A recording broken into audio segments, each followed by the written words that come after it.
After Moise's diagnosis, we started with an intense regimen of therapies, including occupational therapy, speech therapy, and teach. And I would take Moise to all his therapies and sit with him through the therapies, watching him while the therapists worked with him. I want to mention here the first speech therapist that I took him to.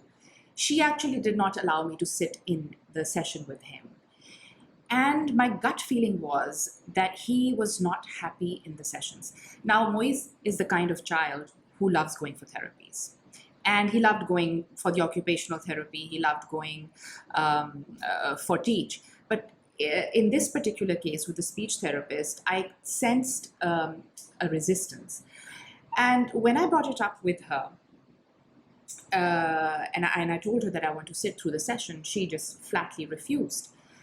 And one more thing really bothered me. I mentioned to her that I was using PECS with Moise, which is the picture exchange communication systems, to facilitate his communication and bring down his levels of frustration.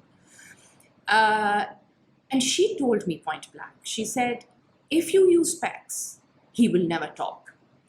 That really put me off. So I was already a little bit apprehensive about her technique and the fact that she wasn't allowing me to sit in the sessions or at least watch one session.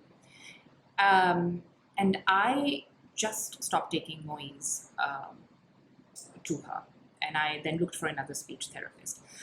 What I want to emphasize here is this, that as a mother, go with your gut, go with your instinct. I come across a lot of mothers who are struggling with, because there's, so many things out there, so many different kinds of therapies and approaches. And naturally, everyone wants what is best for their child.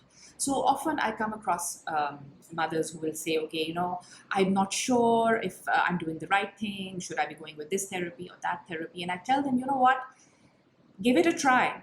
But then go with your gut feeling. You will know what's working for your child. You will know, and then don't hesitate to stop or start something. Now, we were very lucky that in those days we were expats in Singapore. And most therapies were covered, largely covered by Usman's company. Quite honestly, if that had not been the case, I don't think we would have been able to do as much as we could because of that facility that we had. And so, whatever was available in Singapore, not just totally randomly, but by and large, evidence-based or therapies, or if someone said, this is also something that they've tried out and it's worked for them. For instance, craniosacral therapy. I even took Moise for a few sessions there. And I also started him on homeopathic medication. The homeopath claimed that she could cure him and that I should stop all other therapies.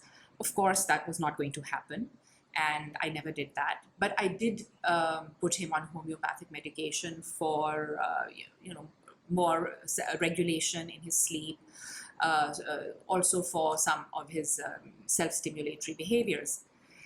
In the past 25 years, I have learned a lot about autism naturally, not just by raising Moise, but also by educating myself.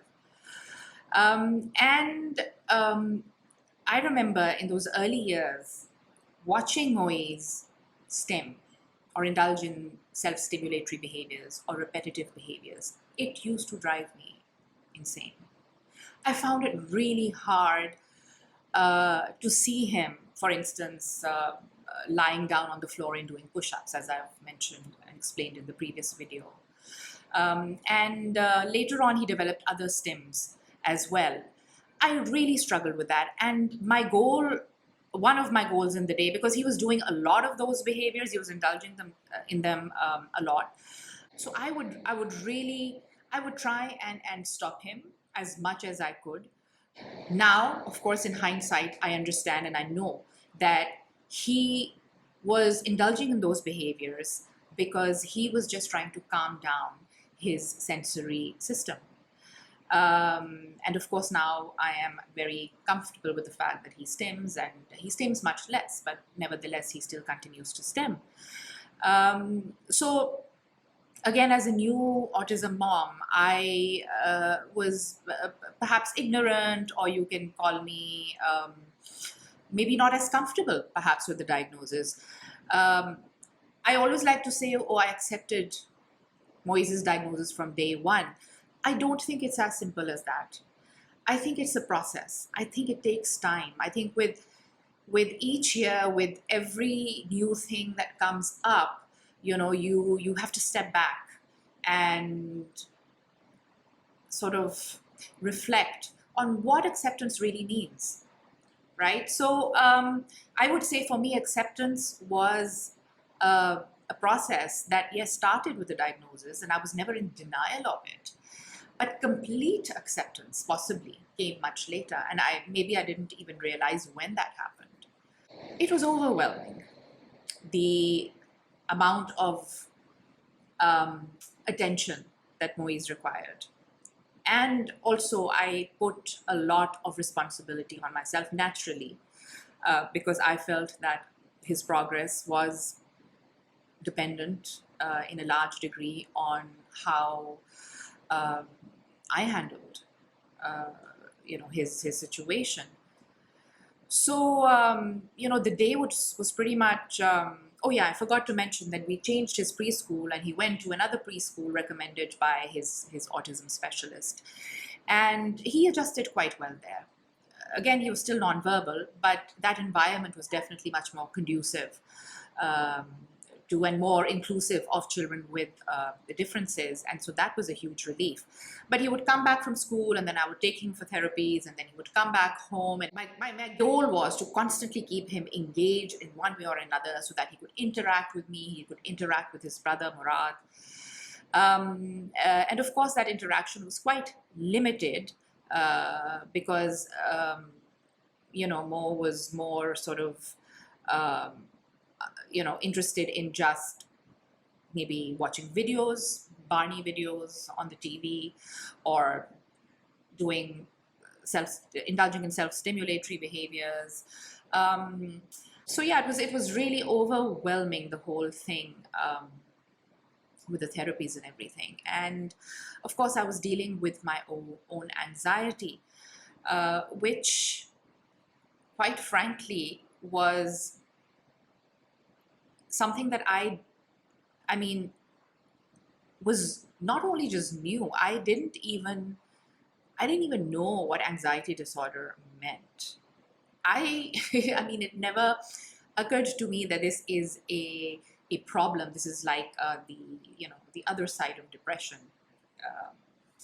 So I still remember very clearly, I was at a dinner at a friend's house, and one of my friends was a GP. And I just went up to her and I said, you know what? I don't know what's going on with me, but I get palpitations. My chest is really tight at times, and I'm not comfortable breathing, and then I might start sweating and all. And she just looked at me and she said, do you know, that's called anxiety. You probably have anxiety. And you should do something about it, it can get out of hand. And I went home and I Googled anxiety, and all sorts of stuff came up. And I was like, oh, this is what I have. I have anxiety disorder. And so for me, my symptoms were very, very physical, like most people who experience anxiety would know. I guess when it comes to the emotional part of it, I had to keep everything in control emotionally, right? So whatever was manifesting physically. So a lot of chest tightness and breathing difficulties.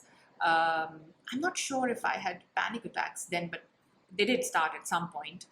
And palpitations, and most of these symptoms would not happen at home as much as they would happen in social circles and environments. And then I also was trying to keep my home life, my married life, stable. And I remember my mom's words. She always used to say, no matter what, you have to be strong for your children. You have to be strong for your family. And that thing just stuck with me. And I was like, okay, I'm going to do this. So I decided to go and see a counselor at that point.